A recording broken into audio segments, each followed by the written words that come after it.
Hello, traders. FX Pip Collector here. Today is Monday, October 27th, and this is my analysis for the US dollar yen, and we're on the daily time frame.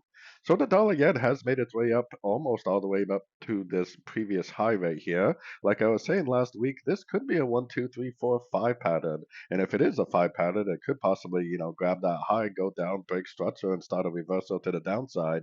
The only reason I'm thinking that that is not what's going to happen is because we're literally sitting right in between two fib levels. Most of the time, when you do get a turn in the market, it does normally happen at a Fibonacci retracement or a Fibonacci extension level, which we are not at right now. So don't be surprised whatsoever if this does keep on pushing up to at least a 78%, and who knows, maybe even beyond. Yes, there's a gap down here, but gaps can stay open for a very, very long time. So going down to the 1 hour time frame, I definitely am still looking at anything I see to the downside as likely just a pullback within an uptrend. Now, trying to figure out where the structure is on here is a little difficult. I would say that if it breaks below there, then the first thing I would do is throw my Fibonacci retracement on the whole move up, and then I would observe it to see if it makes a three-way pullback to a fib level and gives you another opportunity to go long.